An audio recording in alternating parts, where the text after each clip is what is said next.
You lie beside him every night.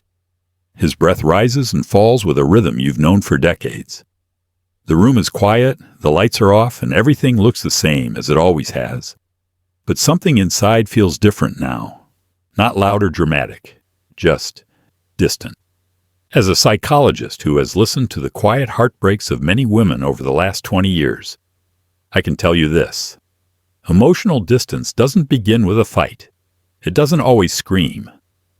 Sometimes it arrives like a fog, gradually, softly, until one day you wake up and realize you're married to a stranger. This isn't about blame.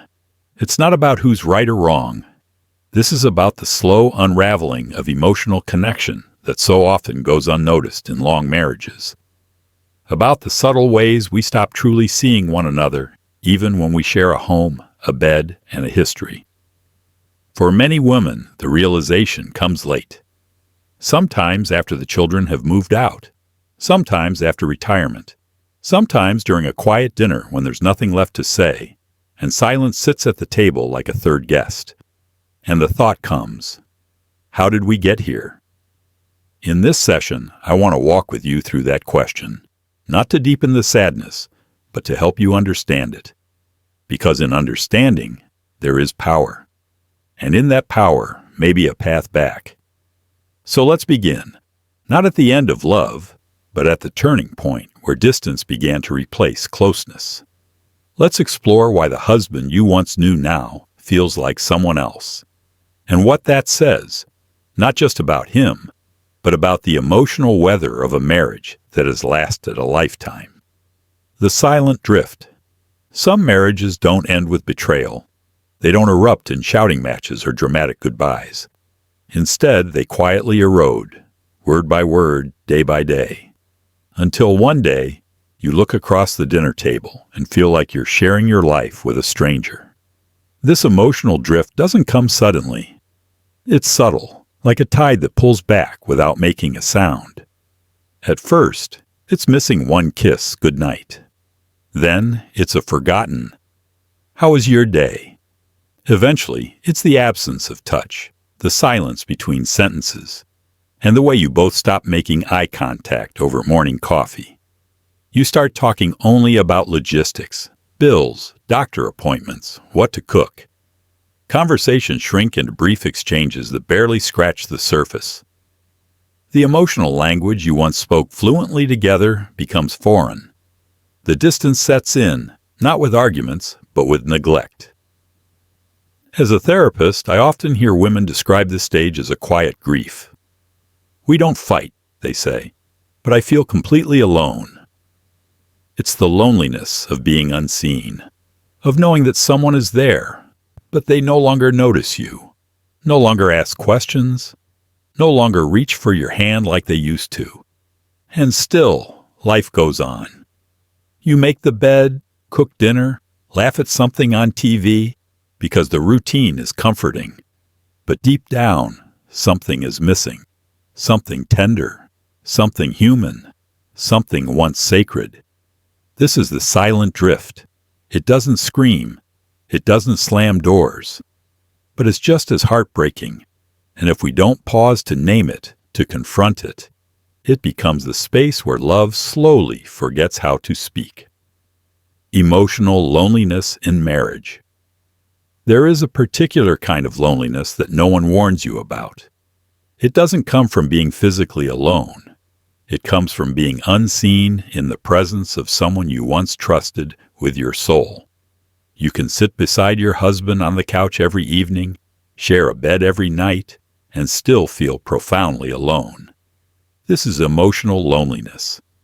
And for many women in long-term marriages, it creeps in unnoticed.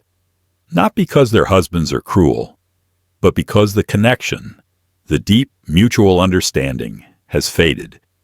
You long to be asked, "How are you really?" You yearn for someone to look into your eyes and see your fatigue, your quiet victories, your silent heartache. But those questions don't come, and slowly you stop hoping they will. In therapy sessions, I've seen women break down not over infidelity or betrayal, but over years of emotional neglect. Not malicious neglect, just absence. He was there, but not with her. Why does this happen? Partly it's life. Responsibilities, children, aging parents, careers, health issues. Love gets buried under layers of duty. But it's also about how we, especially men of older generations, were never taught to speak the language of feelings. Many husbands believe that providing financially, being present physically, is enough. And to them, it might be. But for a woman, especially one who has invested emotionally, this lack of intimacy can feel like abandonment in slow motion. You begin to guard your heart, not because you don't love him, but because you've grown tired of hoping for closeness that never arrives. So you smile, you do your part, you keep the peace, and you carry a loneliness that no one can see, because the outside world thinks your marriage is perfectly fine. But inside, you miss being held like you mattered.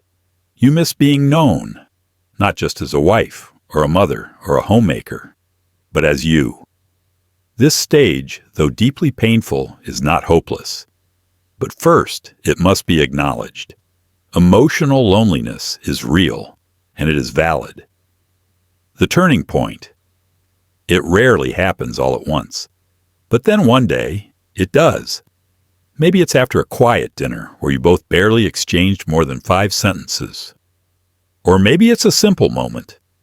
You see an old couple holding hands at the park, and something tightens in your chest. Or you hear a friend talk about a thoughtful gesture her husband made, and you realize you can't remember the last time yours did the same. That's when it hits you. I'm married, but I feel completely alone. This is the turning point. Not necessarily the moment when a marriage ends, but the moment when a woman's heart wakes up to the emotional drought she's been living in. It's when the fog lifts just long enough for her to feel how far things have drifted. In therapy, this is often the moment tears come easily, because it's not about one big thing. It's about everything small that has been missed. You recall how years ago you used to talk about dreams, about fears, about silly things that made you both laugh. Now even your silence feels heavier than it used to. Now you find yourself avoiding vulnerability, not because you don't care, but because it hurts too much to keep reaching and finding nothing. You start asking questions internally that you never dared to before. Does he even know who I am anymore? Do I even know who he is? If I disappeared emotionally, would he notice? And beneath all of that is grief. Grief for the connection that once came so easily. Grief for the woman you were, when love still felt alive between you. Grief for the possibility that this may be all there is. But, and this is important, the turning point isn't just about pain. It's also a moment of clarity, a moment where denial lifts and the truth steps forward. And from that truth, something else becomes possible. A choice, to numb it, to ignore it, to survive in silence, or to confront it gently but bravely, to say, something is missing, and I don't want to keep pretending it's not. This is the moment that scares many women, but it's also the moment that saves them, because naming the ache is the first step to healing it. Deep emotional causes. Behind the distance. By the time emotional distance becomes visible, it has already been living in the shadows for years. From the outside, it's easy to assume that couples who grow apart simply lost interest or got bored. But from my years of sitting with couples in the quiet space between heartbreak and healing, I can tell you, it's rarely that simple. Emotional distance is not the result of one event. It is the accumulated weight of small wounds left unattended. Let's look deeper. 1. Unspoken resentments. Over decades, things pile up. Words unsaid, needs unmet, disappointments never addressed. He forgot your birthday one year and you forgave him, but inside, it left a mark. You asked for help, and he didn't hear the urgency. You needed comfort, and he gave you logic instead. These moments seem small, but when they go unspoken, they don't disappear. They settle, like dust, until they become a wall. 2. Growing in different directions. The truth is, people change. Life shapes us. You may have grown more reflective, more emotionally aware. He may have retreated in routine, comfort, or silence. Sometimes couples wake up 30 years in and realize, we're not the same people we once were. And worse, we didn't grow together. 3. Emotional illiteracy. Many men, especially from earlier generations, were never taught to name their feelings, let alone express them.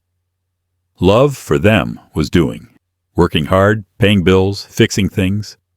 But emotional intimacy, that wasn't part of the script. So he thinks he's doing his job. Meanwhile, you're starving for affection that has no words, no gestures, and no home in his vocabulary. 4. Life's unrelenting demands. Children, aging parents, careers, financial stress. Life is loud. And amidst the noise, couples often forget how to pause and really see each other, not just as partners in survival, but as souls in need of care. Love doesn't die in chaos, but it can go quiet. It can get buried under obligation. 5. The fear of vulnerability. Ironically, the deeper the wound, the harder it is to reach for each other. You build protective walls to avoid rejection. He pulls away, thinking he's avoiding conflict. And both of you, in your own way, stop trying. What's left is not hate. It's not anger. It's distance. And beneath it, fear. How to reconnect. If you've come this far, if you've named the ache, acknowledged the drift, and seen the deeper wounds, then know this: you are not powerless. Emotional distance may feel permanent, but it isn't. Like any wound, it can heal. But not through willpower alone, not through pretending, and not through waiting for the other person to change first. It heals through conscious, often uncomfortable, but deeply rewarding effort, together. Here are 4 ways couples can begin the journey back to one another. 1. Honest, gentle communication. This is where healing begins, not with confrontation, but with truth spoken in kindness. Start small. Start softly. Instead of, "You never listen to me," say, "I miss feeling close to you. Can we talk about that?" It's not about blaming. It's about revealing your inner world, your longing, not as an accusation, but as an invitation. The goal isn't to win an argument, it's to rebuild a bridge. And yes, it may feel vulnerable, but vulnerability is the birthplace of reconnection. 2. Seek professional support. You don't have to navigate this alone. Couples therapy isn't just for those on the brink of divorce, it's for those who want more understanding, more depth, more clarity. A trained therapist can help translate what both of you are trying to say beneath the layers of habit, fear, and silence. It's not weakness to ask for help. It's strength. It's love, willing to be guided. 3. Reignite emotional and physical intimacy. Touch each other again, not just sexually, but tenderly. Hold hands, sit closer, make eye contact longer than you're used to. These may seem trivial, but they are powerful signals to the nervous system. I am safe with you. I still want to feel you near me. Do things together that aren't about routine. Take a walk, dance in the kitchen, revisit an old photo album. Let intimacy be relearned through small acts of presence. 4. Embrace the present, not the past. Don't try to recreate the early years. That version of your love is gone, and that's okay. Instead, ask, what does love look like for us now? How can I love who you are today and let you love who I've become?